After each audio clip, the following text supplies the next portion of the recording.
This world is filled with a lot of secrets, a lot of mysteries, and a lot of things that are hidden from the public. A lot of people really believe that when the government says that there's no other life out there, we haven't found anything, and they just truly believe it.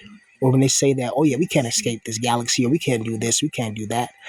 But yet you hear ancient Egyptian stories, ancient Celtic stories, ancient Japanese stories, ancient Chinese stories, all talking about beings that came from the heavens, beings that were made out of light, that came down from the heavens. Some of them came down in what you would call a starship, and started giving them advanced technology and teaching them different magics and secrets about the world. And in the book of Enoch, it talks about this, how the angels fell down from heaven. The watchers came down, they lied with women, they had giants, and then the proliferation of bloodthirsty monsters, and then the giants got killed, and that turned to demons, and you know, because they became disembodied spirits. They used to be in these giant bodies and these monster bodies, but when they died, they couldn't go to hell yet, and they definitely can't go to the different types of heavens or whatever you want to call it. And they're stuck roaming the earth even to this day. And I believe the government knows a lot more than what they're letting on, especially about ghosts, demons, different dimensions and realities. And I know it's all classified. You have to be in the inner circle to learn things like this, or just be in the occult. There's many different types of books. There's a book called The Picatress. I was going to do a video on it, but you know, I'm just kind of focusing on making my beats now, because a video on that's that I'm gonna have to like just take a day off making beats or whatever, and just boom, just really focus a whole, with that. But I love teaching. I love making these videos, and I like putting people on the things they didn't even know, because that's how you expand certain knowledges and certain things. But we have to look critically. If there are types of mysterious monsters, creatures, entities, or government infrastructures that they want hidden, such as the Jays running the world in secret, and they don't want people knowing that, because once people know that, then, well, hell, you start to see these events as something that's planned, something that's orchestrated, something that's manipulated to control our minds. And that's another thing, too. Why is deception such a powerful weapon? Why is it always to control our minds? Why is it always, people, they utilize little tactics to try to control your mind, to try to control your emotion, to try to control your emotional fluctuations, to try to control your perceptions. An innocent example. Well, it's not innocent, but a little example is like you go on Amazon and you go buy a little cake, right? Or it shows you on Amazon the cake looks nice and all that. They even show you like how it looks next to the hand and all that. And okay, this is a nice size, you know. Then you get the cake or whatever delivered, and then you see it, and it's like, what the hell? This is half the size that I seen in the picture. That's deceptive. It does it with any type of commercial.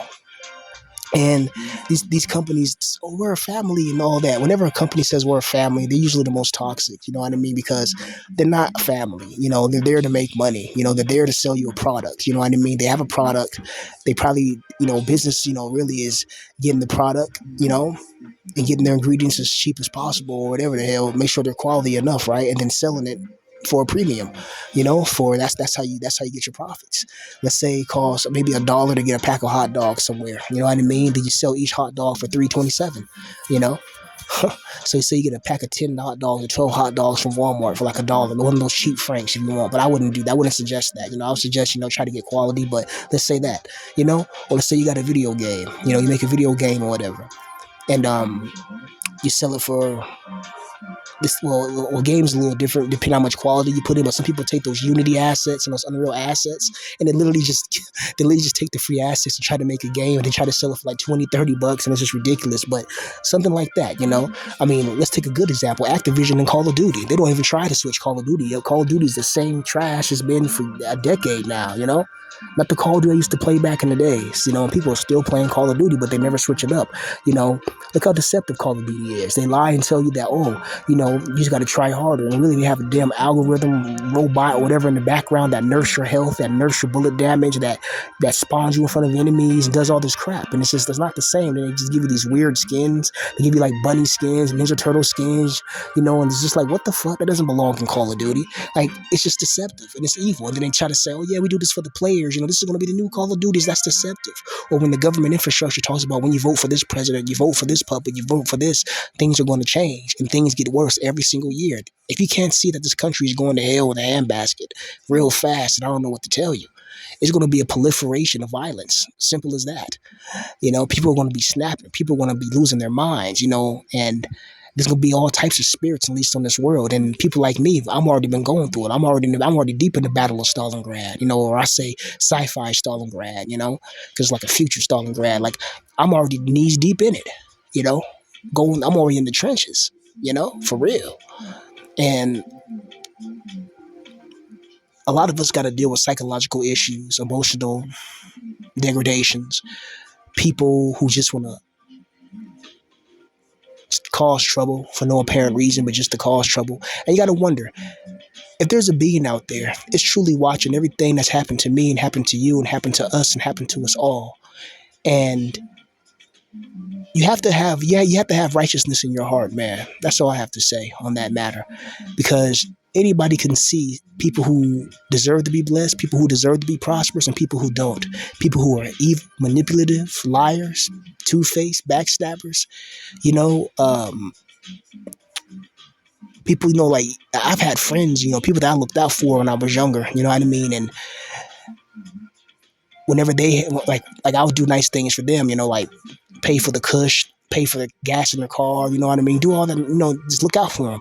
And then when they have money or whatever, then it's like they can't look back, they can't look out for me. You know what I mean? And I hate shit like that, because I'm a loving person. If I love you, I love you. If I hate you, I hate you, right? But I only give you the love you give me. If you love me, I love you. If you hate me, I hate you. That's how I am. You know what I mean? I'm just a reflection like water, point blank period. If you cool with me, I'm cool with you. I think the world needs more of that, instead of people walking around with preliminary judgments about people. I don't judge. Like, if I have a bad encounter with somebody, I don't judge that person on their skin color configuration. I don't judge that person as an individual. I don't put their whole race or whatever in a box. I don't do that. I judge people on an individual basis and analysis, because anger has to be calculated, because anger without power is powerlessness. Simple as that. What can an angry peasant really do to the king besides throw cow poop at the castle walls and get shot with an arrow? Now, when the king gets angry, people lose their lives. There's a difference. That's what people are asking me. Hey, ABPV, how are you maintaining, bro? You're still making videos, you're still making beats, you're still writing. It's like, bro, you're a freaking monster, bro. You're freaking the Hulk, man. How you getting through this? And I'm like, bro, some of us have to have our copes. And my cope is making beats and writing. We have to have our copes and our hopes, because once we lose those, man, we lose everything. Once you lose the reason to live, the reason to keep going on, then it's going to be over for you real soon, man. So we have to try to hold on to that. But I know this world, it kind of feels, some people tell me it's probably